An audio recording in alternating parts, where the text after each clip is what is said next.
Palani tuskers team இன்னும் எத்தனை matches ஜெயிக்கணும், எத்தனை மேட்சஸ் உங்களுக்கு இருக்கு, பாயிண்ட்ஸ் டேபிள் அப்டேட் எல்லாத்தையுமே பார்க்க போறோம். அண்ட் அது மட்டும் இல்லாம பழனி டஸ்கர்ஸ் டீம் இன்னைக்கும் கோச் இல்லாம தான் ப்ளே பண்ணாங்க. பட் வாரியர் கேசி டீம் கிட்ட வந்து தோத்துருக்காங்க. அதை பத்தியும் லைட்டா பார்த்துடலாம். ஸோ வீடியோ ஸ்கிப் பண்ணாம பாருங்க. புதுசா வந்து பாக்குறீங்கன்னா சேனலை சப்ஸ்கிரைப் பண்ணிட்டு இந்த வீடியோக்கு ஒரு லைக் கொடுத்துக்கோங்க. And first Palani tuskers versus warrior கேசியை பத்தி பார்க்கலாம். ஸோ இந்த மேட்சோட ஸ்டார்டிங்ல வந்து பாத்தீங்கன்னா பழனி டஸ்கர்ஸ் டீம் ஒரு பாசிட்டிவ் இன்டென்டோட தான் ப்ளே பண்ணாங்க. ஒரு லீடு வந்து கிடைச்சிச்சு. பட் அந்த லீடை ப்ராப்பரா தக்க வைக்க முடியாம இந்த மேட்சை வந்து பாத்தீங்கன்னா வாரியர் கேசி வந்து பாத்தீங்கன்னா ஸ்டீல் பண்ணி ஜெயிச்சிருக்காங்க. இந்த மேட்சோட ஸ்டார்டிங்ல வந்து பாத்தீங்கன்னா பழனி டஸ்கர்ஸ் டீம் ஒரு நல்ல லீட்ல இருக்கும்போது கேசவன் ராஜா ரைடுக்கு போய் ஒரு சூப்பர் ரைடு மாதிரி எடுத்திருப்பாரு. ஓகேங்களா, பட் அந்த இடத்துல வந்து பாத்தீங்கன்னா பாயிண்ட்ஸ் வந்து கொடுத்துருக்க மாட்டாங்க. ரைடர் அவுட் அப்படிங்கிற மாதிரி சொல்லியிருப்பாங்க. பட் என்ன பொறுத்தளவு வந்து பாத்தீங்கன்னா காலம் உள்ள இருக்கு. ரைடர் வந்து பாத்தீங்கன்னா மிட் லைனையும் தொடுறாரு. என்ன பொறுத்தளவு ரைடர் சேஃப். ஒரு 3-4 பாயிண்ட் அந்த ரைடுக்கு வந்து கிடைச்சிருக்கணும். மேபி அந்த பாயிண்ட்ஸ் கிடைச்சிருந்துச்சு அப்படின்னா மேட்ச் டோட்டலா சேஞ்ச் ஆயிருக்கலாம். இது என்னோட ஒப்பீனியன். எனக்கு மட்டும்தான் அப்படி தோணுதா இல்ல உங்களுக்கும் அப்படி தோணுதா அப்படிங்கறத மறக்காம கமெண்ட்ல சொல்லுங்க. அண்ட் பழனி டஸ்கர்ஸ் டீம் இந்த மேட்ச்ல வந்து பாத்தீங்கன்னா அவங்களோட ரைடர்ஸ் வந்து நல்லா ப்ளே பண்ணாங்க அப்படின்னா டிஃபென்ஸால அதை தக்க வைக்க முடியல. டிஃபென்ஸ் நல்லா ப்ளே பண்ணாங்க அப்படின்னா ரைடர்ஸால ப்ராப்பரா போய் பாயிண்ட் எடுத்துட்டு வர முடியல. ஸோ இந்த விஷயங்கள் தான் ப்ராப்பரா நடந்துகிட்டே இருந்துச்சு. அண்ட் அதெல்லாம் தாண்டி பழனி டஸ்கர்ஸ் டீமுக்கு ஒரு பெரிய டிஸ்அட்வான்டேஜ் கோச் இல்லாதது. நான் ஒத்துக்கிட்டேன், கோச் வந்து போய் ப்ளே பண்ண முடியாது, பிளேயர்ஸ் மட்டும் தான் ப்ளே பண்ண முடியும். பட் ஒரு கோச் வந்து பாத்தீங்கன்னா ஒரு மேஜர் ரோல் வந்து ப்ளே பண்ணுவாங்க. நம்ம என்ன தப்பு பண்றோம் அப்படிங்கறதெல்லாம் தாண்டி அவன் என்ன தப்பு பண்றான், நீ என்ன மாதிரி விஷயங்கள்ல கோட்டை விடுற, ஸோ நீ என்ன மாதிரி விஷயங்கள்லாம் பண்ணா உன்னோட தவறுகளை திருத்திக்க முடியும். சோ இந்த மாதிரி நிறைய விஷயங்களை கோச் வந்து சொல்லுவாங்க. நீங்க பழனி டஸ்கர்ஸ் டீமோட மேட்சை ரெகுலரா பாக்குறீங்க அப்படின்னா கோச் கர்ணன் அவரோட அந்த ரோல் வந்து பாத்தீங்கன்னா ஒரு மேஜர் ரோலா இருக்கும். எல்லாத்தையுமே டீடைல்டா எக்ஸ்பிளைன் பண்ணி சொல்லுவார். ஓகேங்களா, நீங்க பார்த்திருந்தீங்கன்னா தெரிஞ்சிருக்கும். சோ கோச் இல்லாதது ஒரு பெரிய டிஸ்அட்வான்டேஜ் தான். பட் அதெல்லாம் நான் இங்க ஒரு பெரிய ரீசனா சொல்ல மாட்டேன். ஏன்னா இதுக்கு முன்னாடி கோச் இல்லாம தான் நம்ம ஜெயிச்சிருக்கோம்.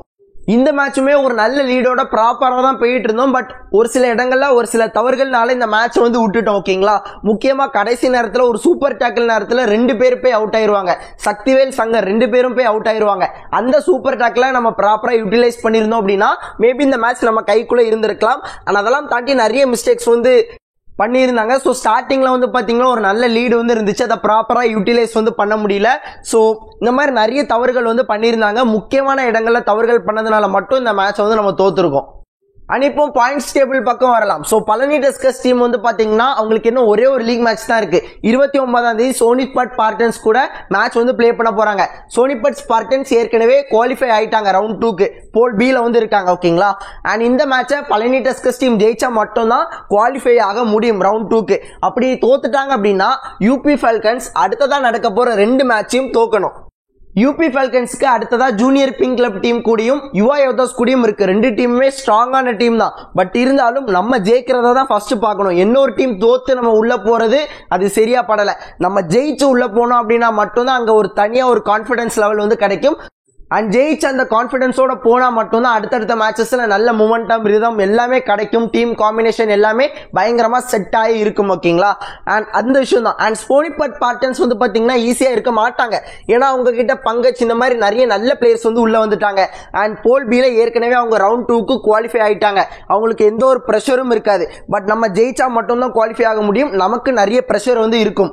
அண்ட் சோனிபட் ஸ்பார்டன்ஸ் வந்து பாத்தீங்கன்னா ஒரு ரிவெஞ்ச்காக தான் வெயிட் பண்ணிட்டு இருப்பாங்க. ஏன்னா யுவோ கபடி சீரிஸோட 11th எடிஷன்ல அந்த டிவிஷன் சாம்பியன்ஸா ஆகும்போது அவங்கள தோக்கடிச்சு தான் நம்ம டிவிஷன் சாம்பியன்ஸா ஆயிருப்போம். ஸோ அவங்களும் ஒரு ரிவெஞ்ச்காக வெயிட் பண்ணிட்டு இருப்பாங்க. இந்த மேட்ச் வந்து பாத்தீங்கன்னா தரமான மேட்சா இருக்க போது இந்த மேட்சை கண்டிப்பா நம்ம ஜெயிச்சே ஆகணும். அண்ட் ஜூனியர் ஸ்டீலர்ஸ்க்கும் 2 மேட்ச் இருக்கு. அந்த 2 மேட்ச் அவங்க தோத்தா கூட நம்மளால குவாலிஃபை ஆக முடியும். பட் அவங்க இருக்க ஃபார்ம்ல மேட்சை தோப்பாங்க அப்படிங்கிற மாதிரி எனக்கு நம்பிக்கை இல்லை. ஓகேங்களா, சோ 2 மேட்சையும் கண்டிப்பா ஜெயிப்பாங்க அப்படிங்கிற மாதிரி நம்பிக்கை இருக்கு. சோ நம்ம ஜெயிச்சு உள்ள போனாதான் அது நல்லா இருக்கும்.